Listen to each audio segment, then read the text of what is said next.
नमस्कार विद्यार्थी मित्रांनो, नवोदयच्या नवनीतच्या सिलेबसमधला नवीन भागातील हा शेवटचा पाठ 12वा आणि या पाठामध्ये आलेखावर आधारित प्रश्न आहेत। मी तर म्हणेन की नवोदयच्या सगळ्या पाठामध्ये हा सगळ्यात सोपा पाठ आहे।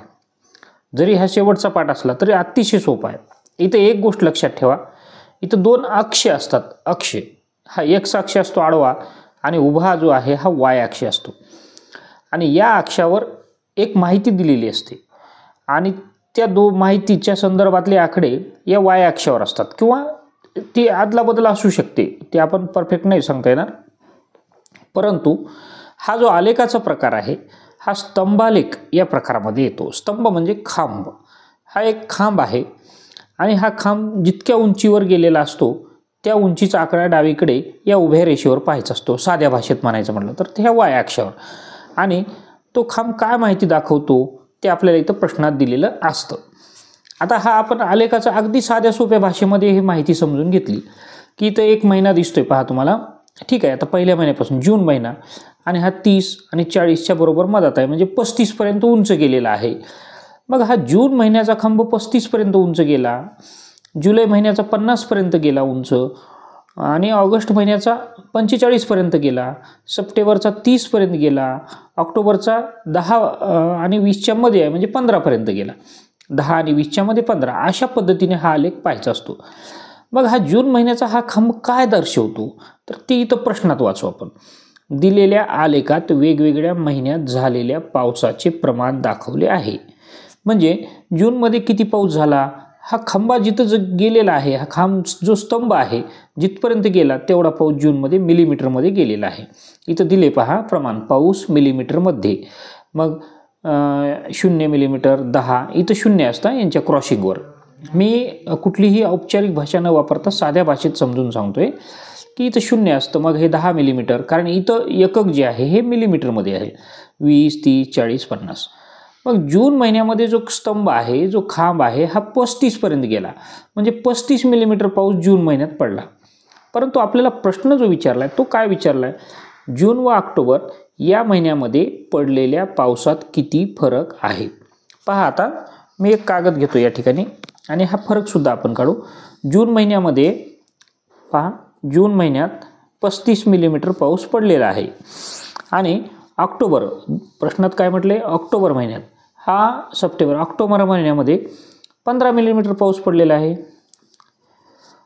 ऑक्टोबर महिन्यात 15 मिलीमीटर पाऊस पडलेला आहे।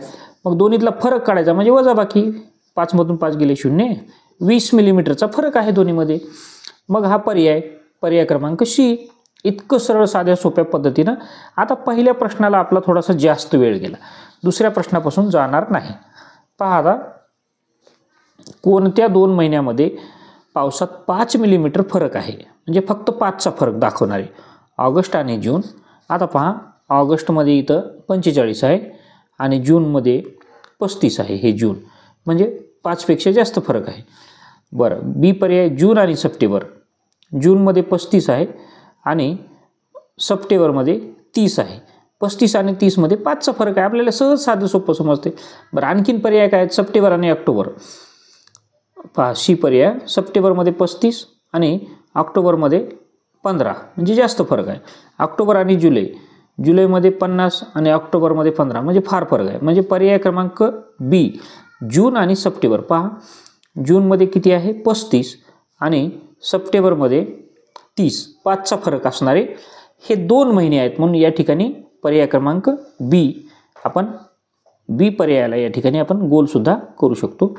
आपलं वरचं एक मतलब पर्याय क्रमांक सी गोल करायचं या ठिकाणी विसरून राहिलं होतं, ते सुद्धा आपण या ठिकाणी केलं।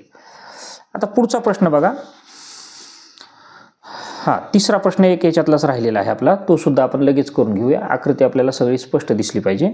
तिसरा प्रश्न आहे, 5 महिन्यात एकूण किती पाऊस पडला, म्हणजे सगळा मिळून, जून, जुलै, ऑगस्ट, सप्टेंबर, ऑक्टोबर। ठीक आहे, जूनचा 35, आपण हे महिने घेऊया, जूनचा 35, जुलैचा 50, ऑगस्टचा 45, सप्टेंबरचा 30। तुम्ही म्हणाल तुम्ही सर कसं पाहता एवढ्या लवकर, तर हे सप्टेंबरचा स्तंभ इथपर्यंत आलाय आणि इथं रेषाने दाखवले की हे 30ला इथं क्रॉस झालेला आहे, म्हणजे 30 बरोबर 30 पर्यंत आलेला आहे. ऑक्टोबरचा 15, ऑक्टोबरचा या ठिकाणी पहा 15. तर अशा पद्धतीने तर या पद्धतीने पहा यांची आपण बेरीज करू. 5 आणि 5 आणि 5 15, एक आला. 5 आणि 3 8 आणि 4 12 आणि 3 15 आणि 1 16 आणि हातचा 1 17. 175 मिलीमीटर एकूण पाऊस पडलेला आहे. पर्याय क्रमांक डी, म्हणजे या ठिकाणी पर्याय क्रमांक डी आपल्याला गोल करता येईल. आता हा पहिला प्रश्न झाला. आता दुसऱ्या प्रश्नावर आधारित जे प्रश्न आहेत ते आपण घेऊ. पहा या ठिकाणी दुसरा प्रश्न हा आलेख आहे. आपण इथं सहज सगळं काही पाहू शकतो. सोबतच्या स्तंभालेखात काय माहिती दिली हे प्रश्नात समजते. एका शाळेतील विद्यार्थ्यांच्या शाळेत येण्याच्या साधनांची माहिती दाखवली. पहा विद्यार्थी संख्या आहे इथं 100 200 300 400 500 आणि 600. मग स्कूल बस, शाळेच्या बसने येणारे विद्यार्थी 400 आहेत. कारने शाळेत येणारे हे 200, कारण हा स्तंभ 200 उंचीपर्यंत गेला म्हणून. सायकलने येण्याचे प्रमाण आहे 500 आणि पायी येणारे आपल्या आपल्या घराजवळून 300 विद्यार्थी आहेत. मग पहिला प्रश्न पाहू आपण. वेगवेगळी साधने वापरणारे शाळेतील एकूण विद्यार्थी किती, सगळे विद्यार्थी किती पहा. मग स्कूल बसने येणारे किती आहेत, तर हे 400 अधिक कारने येणारे किती, हे 200 अधिक सायकलने येणारे किती 500 अधिक आणि पायी येणारे किती 300. मग हे सगळे विद्यार्थी किती, 5 आणि 3 8, 8 आणि 2 10, 10 आणि 4 14, 1400 विद्यार्थी हे शाळेतले सगळे आहेत. तर पर्याय क्रमांक बी हा या ठिकाणी पहिल्या उत्तराचा पहिल्या प्रश्नाचा येतो. पर्याय क्रमांक बीला आपल्याला इथं गोल करावे लागेल, कारण स्कूल बसचे 400 अधिक इथंही करता आलं असतं आपलं. 400 आणि 200 600, 600 आणि 500, 6 आणि 5 1100 आणि हे 300, 11 12 13 1400. सरळ सरळ सोपं उत्तर आहे. दुसरा प्रश्न. शाळेत येण्यासाठी विद्यार्थ्यांनी सर्वात कमी वापरलेले साधन कोणते, सर्वात कमी. मग सर्वात छोटा स्तंभ कोणता दिसतोय आपल्याला, हा. मग हा स्तंभ कशाचा आहे, तर कारने शाळेत येण्याचे साधन. कारने शाळेत येणारे किती आहेत, 200.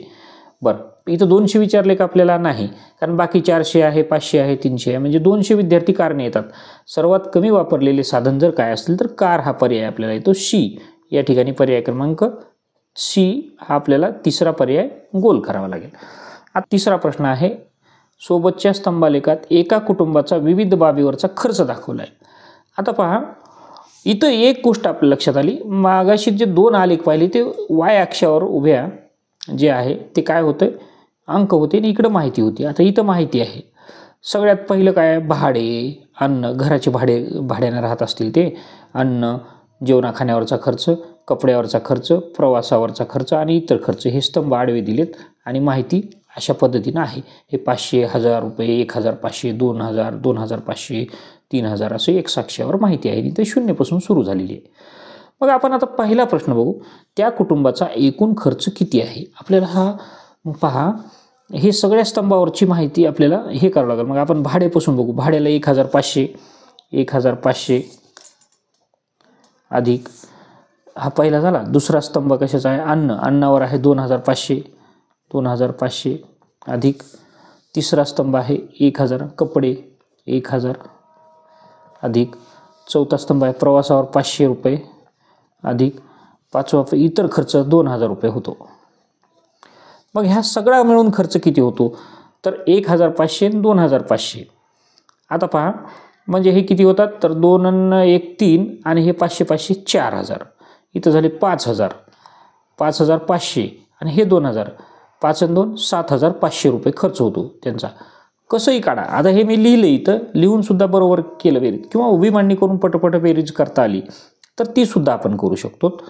पहा किंवा असं करत चला. ही जे उभ्या रेषा आल्यात हे 500 1000 1500 पुन्हा हे 1500 3000 3 आणि 2 5000 आणि हे 2500 7500. कशाही पद्धतीनं केलं तर हे पर्याय क्रमांक सी या कुटुंबाचा एकूण होणारा जो खर्च होता हा 7500 रुपये. आता दुसरं गणित आपण लगेच घेऊया. थोडंसं खाली घेतो मी या पेपरला मला लक्षात येण्यासाठी. आलेख हाच आहे. दुसरा प्रश्न आहे. कोणत्या बाबीवरील खर्च सर्वात जास्त आहे? मग स्तंभ मोठा पाहायचा. कोणता स्तंभ मोठा आहे? की हा सगळ्यात अलीकडे आहे 2500. मग हा स्तंभ कशाचा आहे? अन्न. पहा, खायला सगळ्यात जास्त लागते अन्न. पर्याय क्रमांक बी. कुठं आहे बी? ते हे इथं आहे. अन्नावर 2500 रुपये खर्च होतात. अन्न या पर्यायावर 2500 रुपये खर्च होतात. आता तिसरा प्रश्न यावरचा एक थोडासा कॉमन प्रश्न मिक्स आहे. घरभाडे व प्रवास यावरील खर्चात किती तफावत आहे? आता बऱ्याच वेळी 5वीचे विद्यार्थी असल्यामुळे आपल्याला काय होतं की तफावत हा शब्द समजत नाही आणि आपल्याला फक्त फरक शब्द माहिती असतो. फरक म्हणलं की आपण वजाबाकी करतो, परंतु तफावत म्हणजे सुद्धा दोन्हीमधला डिफरन्स, फरक तोच आहे. म्हणजे फरक म्हणजेच तफावत. मराठी शब्द आहेत. आपली मराठीच सगळ्यात जास्त अवघड आहे. तर घरभाड्यावर किती खर्च होतो पहा. हा घरभाड्याचा स्तंभ आहे 1500 रुपये. 1500 रुपये घरभाड्यावर खर्च होतो. आणि कशाचे विचारले? आणि प्रवास. मग प्रवासाला हे रुपये किती खर्च करतात? तर 500च खर्च करतात. मग घरभाडे कुठं गेलं? घरभाडे भाडे, हां, हे 1500 आणि हे 500. मग 1500मधून 500 गेले, किती राहिले? 1000 रुपये. दोन्हीतला फरक, तफावत किती आहे? तर ती आहे 1000. म्हणजे पर्याय क्रमांक ए. इथं आपण थोडंसं कन्फ्यूज होतो. 1500मधून 500 गेले, 1000 आले. काही कन्फ्यूज व्हायचं नाही. आता हा पुढचा प्रश्न बघा. चौथा प्रश्न आहे. चौथा प्रश्नात काय दाखवले आपण ते पाहूया. हे स्तंभ आहेत. इतकं सोपं मी म्हणलं ना, त्यामुळे तुम्हाला सुद्धा वाटत असेल आता की सर ह्या म्हणजे नवोदयचा सगळ्यात सोपा हा भाग आहे आणि इजी आपल्याला मार्क देणारा आहे.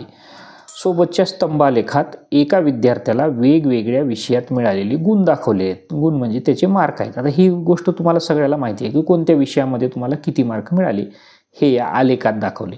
या आलेखाला नाव आहे स्तंभालेख. हे स्तंभ आहेत, हे खांब आहेत, स्तंभालेख. आणि मग हा इंग्रजी विषय, मराठी, गणित, विज्ञान आणि काय आहे की सामाजिक शास्त्र अध्ययन. ठीक आहे. मग इंग्रजी विषयात हे 50 पैकी गुण आहेत. कदाचित 20 गुण मिळालेत. मराठीमध्ये 40 मिळालेत. गणितमध्ये 50 मिळालेत. विज्ञानामध्ये 40 मिळालेत. आणि सामाजिक शास्त्रामध्ये 30 गुण मिळालेत.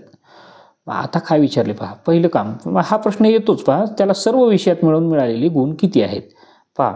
मग इंग्रजीचे 20 अधिक मराठीचे 40 अधिक गणिताचे 50 अधिक विज्ञानचे 40 आणि हे सामाजिक शास्त्राचे 30.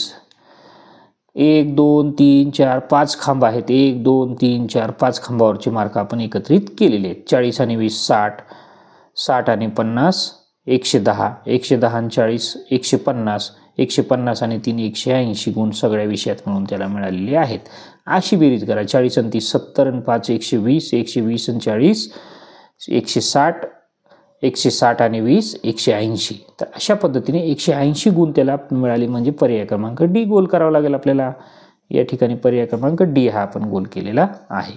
आता त्यानंतरचा दुसरा प्रश्न आपण घेऊ. हा पहा, दुसरा प्रश्न काय म्हणते, कोणत्या विषयाला समान गुण मिळाले पहा. कोणत्या विषयामध्ये त्याला समान गुण मिळाले आहेत? कोणत्या विषयामध्ये समान गुण मिळालेत? मग हे पहा, हे 40 गुणावर, हा 40वर इथं हा स्तंभ मराठी विषयाचा इथं आलेला आहे आणि विज्ञान विषयाचा सुद्धा याच रेंजला इथं आलेला आहे. म्हणजे 40वर ही रेषा आडवी बरोबर समसमान आहे. म्हणजे मराठी आणि विज्ञान या विषयामध्ये समान गुण मिळालेले आहेत. कुठला आहे पर्याय? हा मराठी आणि विज्ञान. पहा, इतर पर्याय पाहायचे काम नाही. आपण परफेक्ट उत्तर पाहिले मराठी आणि विज्ञान. आणि इथं सुद्धा आपल्याला मराठी आणि विज्ञान पर्याय बी दिसतो. म्हणून पर्याय क्रमांक बी हा या ठिकाणी आपण गोल करावा लागेल. त्यानंतर तिसरा प्रश्न आहे. हा प्रश्न लगेच पाहून घेऊ आपण. हा आलेखसुद्धा आपल्याला दिसला पाहिजे, त्या दृष्टीने आपण ह्याला ॲडजस्टमेंट करू आपण. हां, तिसरा प्रश्न, इंग्रजी व गणित या दोन विषयामधील गुणांमध्ये किती फरक आहे पहा. मगाच्या वरच्या प्रश्नात तफावत शब्द वापरला होता, आता फरक वापरला आहे. ठीक आहे, नो प्रॉब्लेम. इंग्रजीमध्ये किती गुण आहेत? 20. आणि कशाचे? गणित. दुसरा विचारला गणित विषय. गणितामध्ये गुण आहेत 50. मग 50मधून 20 गेले, किती उरतात? 30 उरतात. म्हणजे 30चा फरक आहे. पर्याय क्रमांक ए. अगदी सोपं उत्तर, सोपा प्रश्न आहे पहा. आणि गोलसुद्धा. हां, एक गोष्ट लक्षात ठेवा, परीक्षेला जाताना कधीही जेल पेन न्यायचा नाही. हां, बॉल पेनच, काळा किंवा निळ्या शाईचा बॉल पेन. तुम्हाला सूचना असते तुमच्या हॉल तिकीटवर, ती सूचना तुम्ही फॉलो केली पाहिजे. म्हणजे इंग्रजी आणि गणित, इंग्रजीचे 20 आणि गणिताचे 50. 50मधून 20 गेले, उरले 3, म्हणजे 30चा फरक आहे दोन्हीमध्ये. चला आता परत 5वा प्रश्न आपण घेऊया. 5वा प्रश्न काय सांगतो? हां, या ठिकाणी 5वा प्रश्न पहा, दिसतोय तुम्हाला? ठीक. सोबतचा स्तंभालेख इयत्ता 6वीच्या 2 तुकड्यामधील विद्यार्थ्यांच्या छंदांची माहिती दर्शवतो. हा जो स्तंभालेख आहे त्या विद्यार्थ्याला काय काय छंद आहेत? छंद म्हणजे नाद, आपल्या साध्या भाषेत आपण समजून घेऊया. कोणत्या विद्यार्थ्याला 2 छंद नाहीत असे गृहीत धरले आहे? कोणत्याही विद्यार्थ्याला, म्हणजे प्रत्येकाला एकच छंद आहे, एकच आवड आहे. हां, आपल्याला आणखीन चांगला शब्द सापडला. छंद म्हणजे त्या विद्यार्थ्यांना असणारी आवड. खेळाची आवड असणारे विद्यार्थी 30 आहेत. हा खेळाचा खांब 30पर्यंत उंच झालेला आहे. तर वाचनाची आवड असणारे 10च विद्यार्थी आहेत. संगीताची आवड असणारे 40 विद्यार्थी आहेत. चित्रकलेची आवड 20 विद्यार्थ्यांना आहे. तर नृत्य, डान्स करण्याची आवड 50 विद्यार्थ्यांना आहे. नृत्य. मग कोणत्या छंदाची 30पेक्षा जास्त आणि 50पेक्षा कमी विद्यार्थ्यांना आवड आहे? कोणत्या छंदाची? पहा, प्रश्न फिरवून विचारला आहे. 30पेक्षा जास्त, 30पेक्षा जास्त आणि 50पेक्षा कमी, म्हणजे हे 40. कोणतं आहे? तर संगीत आहे. अगदी सोपं काम आहे. पर्याय क्रमांक C. पहा प्रश्न, म्हणजे 30हून जास्त आणि 50हून कमी, म्हणजे याच्यामधला कोणता आहे? तर संगीत आहे. इतकं सरळ आहे. ह्याचं उत्तर इथंच आहे स्तंभालेखामध्ये. आपला दुसरा प्रश्न आहे, 2 तुकड्यामध्ये मिळून एकूण किती विद्यार्थी आहेत? पहा, 2 तुकड्यामध्ये 6वीच्या 2 तुकड्यामधील विद्यार्थी संख्येचा छंद दाखवला आहे, परंतु इथं तुम्हाला सगळेच विद्यार्थ्यांचे खेळ आहेत. म्हणजे इथं फक्त 2 तुकड्यामध्ये. आता प्रश्नात काय म्हणले? आता इथं आपण कन्फ्यूज होतो, मग दुसऱ्या तुकड्याचं आलेख कुठं आहे? हे दोन्ही तुकड्याचं आहे. त्यामुळे ह्या शब्दावर एवढं विशेष लक्ष देण्याची आवश्यकता नाही. एकूण किती विद्यार्थी आहेत? मग पहा, हे 30 आणि हे 10, 40, 40 आणि 40 80, 80 आणि 20 100, 100 आणि हे 50, 150 विद्यार्थी आहेत. म्हणजे 2 तुकड्यांमध्ये मिळून 150 विद्यार्थी आहेत. पर्याय क्रमांक A हा याचा आहे. त्यानंतर तिसरा प्रश्न आहे, किती विद्यार्थ्यांना खेळ आणि नृत्य आवडते? दोन्ही आवड असणारे. खेळ आवडणारे किती आहेत? तर 30 आहेत. आणि नृत्य आवडणारे किती आहेत? 50. मग हे 50 आणि हे 30 मिळून किती झाले?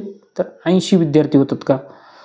पहा, किती विद्यार्थ्यांना खेळ आणि नृत्य आवडते?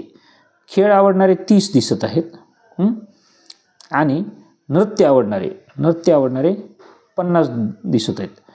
मग आता दोन्ही आवड असणारे विद्यार्थी, खेळ आवडणारे 30 आणि नृत्य आवडणारे 50, मग 50 आणि 30 मिळून 80 होते. परंतु या ठिकाणी पर्यायात 80 दिलेलंच नाही आहे. 10, 20, 40 आणि 50 किती विद्यार्थ्यांना खेळ आणि नृत्य आवडते? दोन्हीची बेरीज व्हायला पाहिजे या ठिकाणी. तर 80 विद्यार्थ्यांना खेळ आणि नृत्य आवडते. 80 विद्यार्थ्यांना खेळ आणि नृत्य आवडते. आता पर्यायामध्ये काय आलेलं आहे? 10, 20, 40 आणि 50 हे तुमच्या समोरच आहे. परंतु असं नाही होऊ शकत. दोन्ही आवड असणारे विद्यार्थी हे 80 येतात. ते आपण म्हणजे परीक्षेमध्ये असं नाही होणार. इथं कदाचित प्रिंट मिस्टेक असू शकते. खेळामध्ये 30 आहेत आणि नृत्यामध्ये 50 आहेत, तर दोन्ही मिळून 80 होतात. आता 80 विद्यार्थ्यांना खेळ आणि नृत्य या दोन्ही गोष्टी आवडतात. त्यानंतर आता 6वा प्रश्न आपण घेऊया. 6व्या प्रश्नाला काय सांगितलेलं आहे? तर सोबतच्या स्तंभालेखाच्या निरनिराळ्या वर्षात झालेल्या धान्य उत्पादनांची माहिती दिलेली आहे. वेगवेगळ्या वर्षात पहा, 1999 ते 2000 या काळामध्ये धान्याचं उत्पन्न काय झालेलं आहे? धान्य उत्पादन लाख टन धान्य उत्पादन, म्हणजेच हे 15 लक्ष टन, लाख टन. 2000 ते 2001 या दशकामध्ये नाही, या वर्षामध्ये 25 लक्ष टन, 25 लाख टन. 2001 ते 2 मध्ये 35 लाख टन. 2002 ते 3 मध्ये 50 लाख टन आणि 3 ते 4 मध्ये 40 लाख टन. अशा पद्धतीचं हे उत्पन्न झालेलं आहे. आता आपण एक एक प्रश्न बघूया. मी कागद थोडंसं खाली ठेवतो म्हणजे तुम्हाला सगळे प्रश्न पाहता येतील. पहिला प्रश्न काय म्हणतो? 1999 ते 2000 ते 2003 ते 4 या कालावधीमध्ये एकूण किती धान्य झाले आहे? पहा, 99 ते 2000 म्हणजे या वर्षापासून आणि तिथून ते 3 ते 4, 2003 ते 4 म्हणजे ह्यांनी काय केले पहा, या 99 ते 2000 हा पहिला स्तंभ आणि हा शेवटचा स्तंभ या कालावधीतलं उत्पन्न, म्हणजे प्रश्न फक्त फिरवलाय. असंही हे विचारू शकले असते की 1999 ते 2000 पासून किंवा एकूण सर्व वर्षामधील उत्पन्न किती, परंतु आपल्याला कन्फ्यूज करण्यामुळे तसा प्रश्न टाकलाय. मग 99 ते 2000 15 लक्ष टन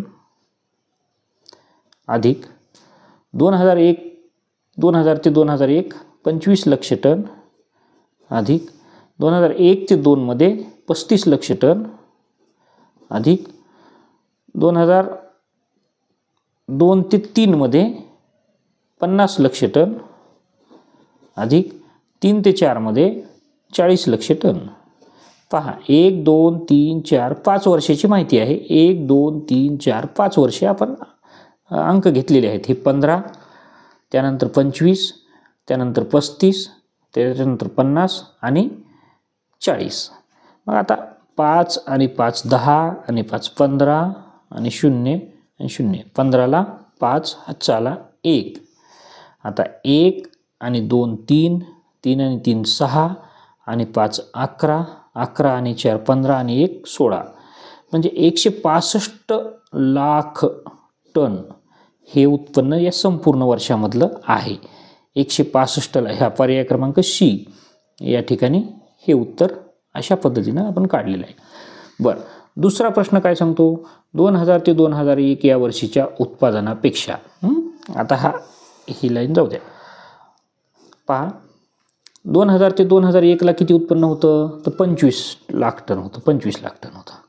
या 2001 ते 2 या वर्षी उत्पन्न किती वाढले, 2000 ते 2001 या वर्षातलं 25 लाख आणि 2001 ते 2 यामध्ये 35 लाख, म्हणजे 25 अधिक 10 बरोबर 35 होतात. म्हणजे किती लाख टन उत्पन्न वाढलं, तर पर्याय क्रमांक बी 10 लाख टन उत्पन्न वाढलं. सरळ साधं सोपं उत्तर आहे. 2000 ते 2001 आणि 2001 ते 2 अलग लक्षात, हे सलग 2 वर्षातलं. हे 35 मधून 25 गेले, इथं 10चा फरक येतो. त्यानंतरचा प्रश्न आहे तिसरा प्रश्न. हा प्रश्न पहा, 2003 ते 4 या वर्षातील उत्पादनापेक्षा 2000 ते 2001 या वर्षातील उत्पादन कितीने कमी झाले आहे. पहा इथं म्हणते कमी झाले. 3-4 मधलं उत्पादन किती आहे, हे 3-4 मधलं उत्पन्न 40 लक्ष टन आणि 2000 ते 2001 मधलं उत्पन्न किती आहे, 25 लक्ष टन. आता पहा 40, 3-4 मधलं 40 आणि 2000 ते 2001 मधले 25, म्हणजे 40 मधून 25 गेले, 15 लक्ष टनाचा फरक होतो. म्हणजे पर्याय क्रमांक डी हा या ठिकाणी येतो. इथं काही कॅल्क्युलेशन करायची, एवढ्या बेरजा तर आपल्याला आपोआप म्हणजे लक्षात येतात, सहज समजतात. आता या ठिकाणी 7वा प्रश्न पुढचा घेऊ आपण. 7व्या प्रश्नात काय काय सांगितले पहा. सोबतच्या स्तंभालेखात वेगवेगळ्या तुकड्यामधील विद्यार्थ्यांची संख्या दाखवलेली आहे. वेगळ्या वेगळ्या तुकड्यामधल्या पहा, 1ली, 2री, 3री, 4थी आणि 5वी वेगवेगळ्या तुकड्या आहेत. बरं, विद्यार्थी संख्या 1लीमध्ये किती 40, 2रीमध्ये किती 30, 3रीमध्ये किती 50, 4थीमध्ये किती 40 आणि 5वीमध्ये 60. अशा पद्धतीने हा आलेख वाचायचा असतो. हा वाचन केल्यानंतर यावर आधारित प्रश्नांचे उत्तर आपल्याला सोडवायचे. पहा आता प्रश्नांचे उत्तर घेऊ आपण. पहिला प्रश्न काय सांगतो आपल्याला, कोणत्या तुकडीतील विद्यार्थ्यांची संख्या दुसऱ्या एखाद्या तुकडीतील विद्यार्थी संख्येच्या निम्मी आहे, म्हणजे दुपटीचा फरक आहे.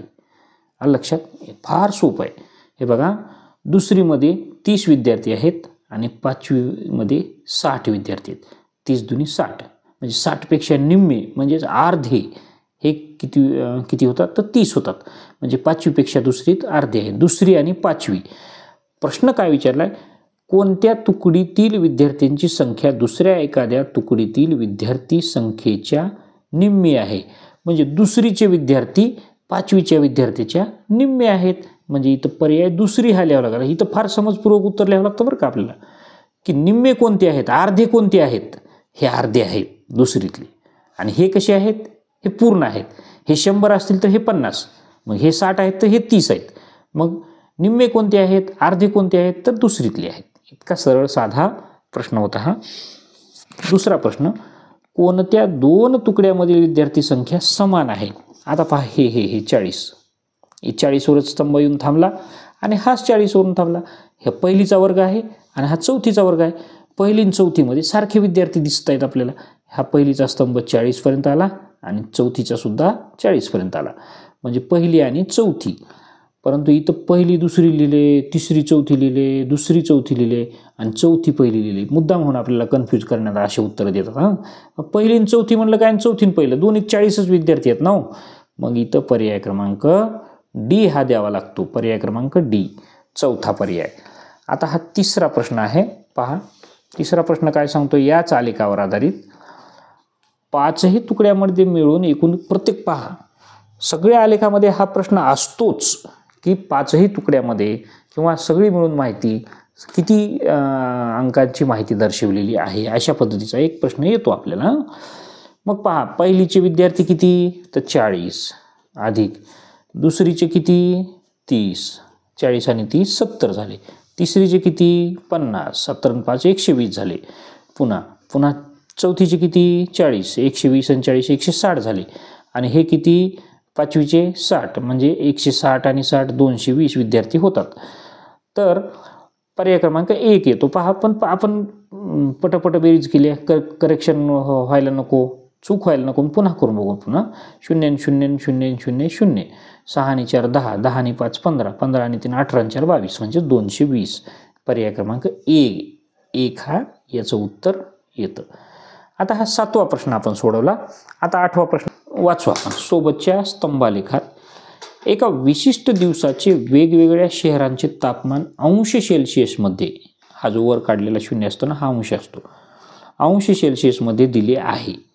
प्रश्न आता पाहू. हे पहा, पाचगणी, पुणे, चंद्रपूर, माथेरान आणि नाशिक अशा वेगवेगळ्या शहरांचं हे तापमान आहे. बरं, कोणत्या शहरांचे तापमान समान आहे? उष्णता सरळ हे पहा, हे 25 अंश सेल्सिअस दिसते. मग हे पाचगणी आणि माथेरान आपण आता अगोदर चेक करू. पाचगणी पुणे, पुणे माथेरान, माथेरान पाचगणी, माथेरान पाचगणीचं तापमान समान आहे. हे पाचगणी आणि हे माथेरान. बरं, आणखीनही दिसतंय आपल्याला पुणे आणि नाशिक आहे, परंतु पाचगणी पुणे, पुणे माथेरान, माथेरान पाचगणी, नाशिक माथेरान.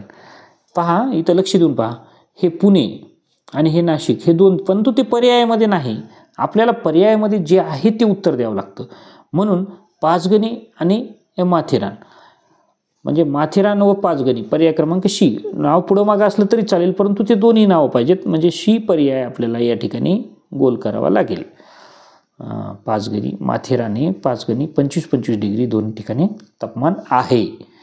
आता पाचगणी व चंद्रपूरच्या तापमानातील फरक किती? पाचगणीचं तापमान 25 आहे आणि चंद्रपूरचं तापमान 35 आहे. मग 35मधनं 25 गेल्यानंतर उरतील 10, तर यांचा 10 अंश सेल्सिअस हा फरक आहे. पर्याय क्रमांक बी आहे. आलेखाचे म्हणजे हे हक्काचे मार्क आहेत विद्यार्थी मित्रांनो, हे सोडू नका.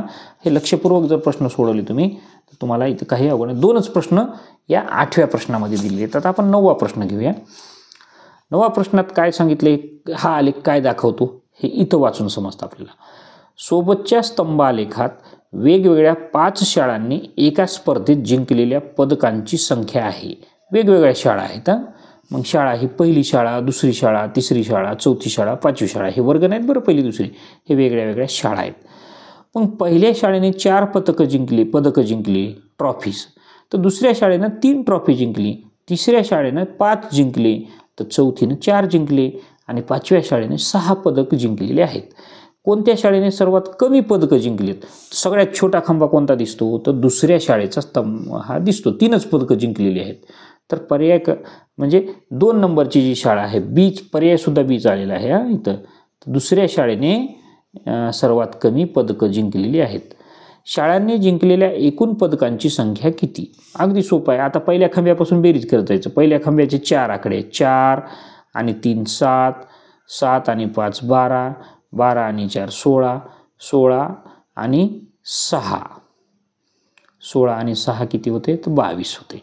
तर पर्याय क्रमांक डी, पर्याय क्रमांक डी तरी नाही आलं तर इकडून एकदा बेरीज करून बघायचं, वेळ जाऊ नये आपला, वेळ गेला तर गेला, परंतु गणित चुकलं नाही पाहिजे, मार्क नाही गेली पाहिजे. 6, 6 आणि 4 10, 10 आणि 5 15, 15 आणि 3 18, 18 आणि 4 22. बरोबर उत्तर आहे आपलं. तिसरा प्रश्न काय सांगतो, कोणत्या 2 शाळांच्या पदकांची संख्या समान आहे? पहा, हे 4 नंबरचं पदक जिंकणाऱ्या 2 शाळा दिसतात. पहिली आणि चौथी शाळा हे 4-4 पदकं जिंकून आलेली शाळा आहे. ही 4 आणि हे सुद्धा 4च आहे, म्हणजे पहिली आणि चौथ्या क्रमांकाची शाळा. म्हणजे 1 आणि 2 नाही, 2 आणि 4 नाही, 1 आणि 4. पर्याय क्रमांक सी हे याचं उत्तर आहे. 9व्या प्रश्नसुद्धा आपला या ठिकाणी संपला. आता आपण 10व्या प्रश्नावर आधारित हे जे 3 प्रश्न आहेत ते सोडूया. 10व्या प्रश्नात माहिती काय दिली आहे आलेखात पहा. सोबतच्या स्तंभालेखात एका वर्गातील विद्यार्थ्यांचे आवडते खेळ आहेत. एकाच वर्गातले विद्यार्थ्यांचे कॅरम आवडणारे विद्यार्थी 4 आणि 8च्या मध्ये, हे दोन्हीच्या मधोमध असले की काय समजायचं, हा फरक बघायचा. 4 आणि 4 8, 8 आणि 4 12, मग 4 आणि 8च्या मध्ये काय असणार की 2 असणार, म्हणजे 4 आणि 2 6 असणार. इथं आलं का लक्षात. मग हे 6 7 8 9 10 11 12 अशा 2-2च्या फरकाने इथपर्यंत केले त्यांनी. पण ठीक आहे, नो प्रॉब्लेम. मग कॅरम खेळणारे विद्यार्थी किती आहेत, तर 6 विद्यार्थी आहेत का. बरं बघू आपण. पहिला प्रश्न किती काय म्हणतो आपण, कोणते 2 खेळ आवडणाऱ्या विद्यार्थ्यांची संख्या समान आहे.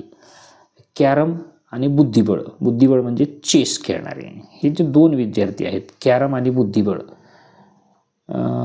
कॅरम आणि बुद्धिबळ पर्याय क्रमांक ए हा इथे आपण गोल करू. कॅरम आणि बुद्धिबळ आवडणारे हे पहा, हे सुद्धा 4 आणि 2 6 आहेत आणि हे सुद्धा 6च आहेत, म्हणजे ही रेस समसमान दोघांच्या डोक्यावरनं आलेली आहे. आता दुसरा प्रश्न काय सांगतो, तर एकूण किती विद्यार्थ्यांना खो खो आणि कबड्डी खेळायला आवडते, दोन्ही. खो खो आवडणारे किती विद्यार्थी, खो खोचा स्तंभ काय तर 8 आणि 2 10, आणि कबड्डी आवडणारे 8, 10 आणि 8 18. तर पर्याय क्रमांक डी, खो खो आणि कबड्डी आवडणारे 18 विद्यार्थी आहेत. सर्व विद्यार्थ्यांमध्ये कोणता खेळ सर्वात जास्त आवडता आहे. आपल्याला स्पष्ट दिसतंय क्रिकेट आवडणाऱ्यांची संख्या सर्वात जास्त आहे. तर इथं आकडा नाही विचारला, कोणता खेळ आवडतो हा विचारले. तर सर्वात जास्त आवडणारा खेळ सी नंबर म्हणजेच क्रिकेट आवडणारा आहे. पर्याय क्रमांक सी हा याचा आहे. 11वा प्रश्न काय सांगतो बघा. हे आलेख आहे. आता आपल्याला थोडंसं कन्फ्युजन झालं की इतकी वेळ तर सर तुम्ही स्तंभ दाखवत होतात, आता रेषा दाखवल्या, इथं रेषाच आहे, इथं आम्हाला पाहायला खांब मिळतच नाहीत. मग हा रेषा आलेख आहे, आलेखाचा दुसरा प्रकार. हा तो स्तंभालेख होता, हा रेषा आलेख आहे. रेषासुद्धा काय दाखवते पहा, हा डॉट इथं आहे, हा ह्याच्यावर आहे, हा ह्याच्यावर आहे, हा डॉट इथं आहे, त्याच्यानंतर हा डॉट इथं आहे, त्याच्यानंतर हा डॉट इथं आहे, आणि हा शेवटचा डॉट या ठिकाणी आहे. असं आहे का, तर ते आपण आता नेमकं काय आहे, मग आपल्याला काय समजून घ्यायला पाहिजे, आपण घेऊ समजून. सोबतच्या रेषा आलेखात इतके वेळ प्रश्नामध्ये काय उत्तर आपल्याला म्हणजे काय विचारलं जात होतं की मग काय सांगितलं जात होतं, सोबतच्या स्तंभ आलेखात, परंतु इथं रेषा आहे म्हणून रेषालेखात एका बसने वेगवेगळ्या कालावधीत आक्रमिलेले अंतर किलोमीटरमध्ये दिले आहे. मग ती बस आहे 7 वाजता निघणारी बस किंवा 8 वाजता, ती एकच बस आहे. 7 वाजता इतका अंतर गेली, 7ला ती निघाली, सॉरी 0वर 7 आहे ना, 7चा डॉट इथं लक्षात घ्या हे की 7 वाजता ती बस निघते. 7 AM म्हणजे सकाळची 7. 7ला निघाली, त्याच्यानंतर 8 वाजता ती कुठं आली, 100 किलोमीटर अंतर कापलं तिनं. मग 9 वाजता कुठं आली, 9 वाजता हे बरोबर 150 किलोमीटर अंतर कापलं. हे स्तंभ असल्यासारखंच आहे, परंतु आपल्याला हे रेषेनं दाखवले, मग ते समजून घ्यायचे. आता पहिला प्रश्न बघू, बस थोडा वेळ थांबली होती, हे कोणत्या कालावधीने दर्शवलेले आहे. पहा, हे बस कापत असलेलं अंतर वर चढले, परंतु इथं हे 250 किलोमीटर जे आहे हे अंतर, तर हे इथं बस थांबली होती, हे रेषा आलेख वर चढला नाही, तर हा समान थांबला आहे. म्हणजे इथं 250 किलोमीटरला आले आणि किती वाजता आहे, तर हे 10 वाजता इथं 200 किलोमीटरवर आहे, 250वर आहे, आणि 10 वाजून 30 मिनिटाला बी 250च किलोमीटर आहे. म्हणजे जागेवरून हल्ली नाही म्हणजे थांबली. मग 10 वाजल्यानंतर ती थांबली आणि 10:30 वाजेपर्यंत थांबलेली आहे. म्हणजे 10 ते 10:30 या कालावधीमध्ये ही बस थांबलेली दर्शवते. पर्याय क्रमांक बी. हे पहा, रेषा आलेख तुमच्यासाठी नवीनच आहे आणि खरं म्हणजे हे 5वीला आलं इतक्या वर्गाला. पहा, 10 ते 10:30, 10 AM ते 10:30 AM या कालावधीमध्ये बस इथं थांबलेली आहे. का तर हा रेषालेख सरळ आहे. हा चढता असला म्हणजे बस अंतर कापत चाललेली आहे असा त्याचा अर्थ होतो. दुसरा प्रश्न बघा, 9 AM ते 11:30 AM या कालावधीमध्ये बसने किती अंतर पार केले आहे? मग 9 वाजता बस कुठं किती अंतरावर गेलेली होती? इथं होती. हे 150 किलोमीटर. हां. आणि 11 वाजता बस कुठं गेली? 10:30. हे 11 वाजता. पहा, 10:30 इथं स्टॉप होता आणि 9 AM ते 11:30 AM. हां, 11:30 AM या कालावधीमध्ये हा डॉट आहे 11:30चा. हा 300 किलोमीटरचा आहे. आणि 9 वाजता कितीचा होता हा डॉट? हा 150 होता, इथं होता 150 आणि हे 300 म्हणजे 150 किलोमीटर अंतर. ती बस सी पर्याय 150 किलोमीटर अंतर या कालावधीमध्ये पार केलं. म्हणजे पहा, 9 वाजता मी आता इथं हे करतो, 9ला इथं होती बस, इथून हे अंतर कापत गेली आणि 11:30 वाजता ही बस इथं आली. म्हणजेच हे जर असं छोटंसं डॉट करत गेलं, हे बघा इथं आणि 11:30 वाजता इथं, हे 150 पासून 300 पर्यंत गेली. म्हणजे हे अंतर 150 किलोमीटर आहे. हे 50 किलोमीटर, हे 50 आणि हे 50 असं. किंवा 300 मधून 150 काढले, 150, 150 आणि किती 300 ते 150 आणि 150 300, 150 पर्यंत आली होती. तिथून पुढं 300 पर्यंत जाण्यासाठी तिला आणखीन 150 किलोमीटर अंतर पुढे जावं लागलं. म्हणजे हा जो अंतराचा काला म्हणजे अंतर आहे, हा डिफरन्स आहे 150 किलोमीटर. आता 12वा प्रश्न घेऊ आपण. 12वा प्रश्न हा शेवटचा प्रश्न आहे या आलेखाच्या पाठामधला आणि आपल्या नवोदयच्या सिलेबसमधला सुद्धा. आपण सर्वचे सर्व प्रश्न, सर्व पाठ पहिल्या पाठापासून या नवनीतचे सर्व घेतलेले आहेत. एकही प्रश्न सोडलेला नाही. सोबतच्या रेषालेखात एका कंपनीला 2015 ते 20 या कालावधीमध्ये झालेला नफा, प्रॉफिट ज्याला इंग्रजीत म्हटलं जातं, कोटी रुपयामध्ये दिलेला आहे. हे जे आकडे दिसत आहेत हे 40 करोड कोटी म्हणजे 50 कोटी, 60 कोटी, 70 कोटी, 80 कोटी असे दाखवलेत. आणि हे आडवी जी आहेत ही वर्ष दाखवलेत. मग 2015ला 40 कोटी होता, तर 2016ला तो झाला 50 कोटी. 50 कोटीच्या 60 कोटीच्या मध्ये आहे, म्हणजे इथं काहीतरी 55 कोटी असेल तो. तर अशा पद्धतीनं हा आलेख आपल्याला पाहावा लागेल. आता 2016 व 18 या वर्षामध्ये एकूण किती नफा झाला हा दुसरा प्रश्न आहे. पहिला प्रश्न पहा, कोणत्या वर्षामध्ये नफा घसरला आहे? पहा, कोणत्या वर्षामध्ये नफा घसरला आहे? 17 आणि 19, 19 आणि 20, 20 आणि 17 का 17 आणि 18? आता पहा, हा आलेख चढताच असला पाहिजे, असा वर वर वर वर जाणारा. हा इथून वर गेला, खाली आला, म्हणजे 2016 आणि 17ला घसरला आहे. पुन्हा वर गेला, परत आणखीन वर गेला, पुन्हा खाली आला, म्हणजे 2019 ते 20 या कालावधीमध्ये घसरला. बरं, 2016 आणि 17ला पण घसरला आहे, पण 2016 आणि 17चा पर्याय दिले का? नाही दिला. हा पर्याय दिला आहे. 2019 इथं चढला आणि पुन्हा खाली आला. आता या ठिकाणी पहा, असा अर्थ निघतो का? आपण त्यासुद्धा याचा विचार करूया. परंतु इथं काय म्हटले की म्हणजे 2015च्या, हे पहा, कंपनीचे नफे काय असतात तुमच्यासाठी एक माहिती सांगतो. 31 मार्चला त्या वर्षभराचा नफा दाखवलेला असतो, ते वर्ष असतं. म्हणजे हा 2015 वर्षातला नफा आहे. हा 16मध्ये वर गेला, 17ला पुन्हा खाली आला, 17ला खाली आला, 18ला वर गेला, असा त्याचा अर्थ होतो. 19ला पुन्हा वर गेला आणि 20ला खाली आला. मग आपल्याला असा अर्थ काढता येतो का की हा कुण्या वर्षात खाली आला, कोणत्या वर्षामध्ये नफा घसरला? तोच प्रश्न आहे. मुद्दाम होऊन मी सगळ्या दृष्टीने विचार करत होतो आणि सगळ्या दृष्टीने आपण उत्तराकडे गेलं पाहिजे. म्हणजे 2017ला एक खाली आला आहे आणि 20ला. मग हे दोन पर्याय आपल्याला दिसतात का, 17 आणि 20, म्हणजे 2020 आणि 2017 पर्याय क्रमांक सी मध्ये दिसतो. 2017मध्ये खाली आला पण इथं 19 दाखवलंय, मग 19ला तर वडलं वर चढलाय. 19 आणि 20ला, 19ला वर गेलाय, 20ला खाली आलाय, हाही पर्याय आपल्याला नाही योग्य म्हणता येईल. 17ला खाली आला तर 18ला पुन्हा वर गेलाय, हाही नाही. म्हणजे या ठिकाणी आपल्याला कोणत्या पर्यायाचा विचार करावा लागेल, तर पर्याय क्रमांक सी 2020 आणि 17 पर्याय क्रमांक सी आहे. अशा पद्धतीनं हे उत्तर असेल. 2016 व 18 या वर्षामध्ये एकूण किती नफा झाला पहा. 2016मध्ये किती नफा झाला आहे, तर या ठिकाणी आहे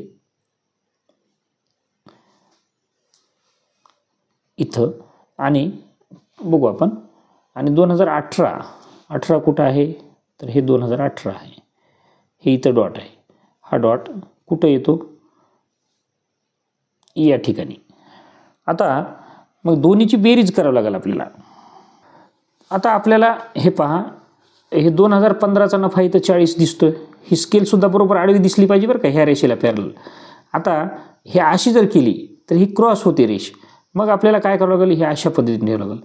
मग हे सरळ आडवी ठेवून या ठिकाणी या डॉटवरनं तुम्हाला जर रेष हे करायची असेल तर पहा, जसं स्तंभालेखामध्ये रेषा दिल्या होत्या ना, किंवा ही सरळ रेषा आडवी घ्या आपण. आता ठीक आहे, आपल्याला समजण्यासाठीच आपण घेतोय. आणि या ठिकाणी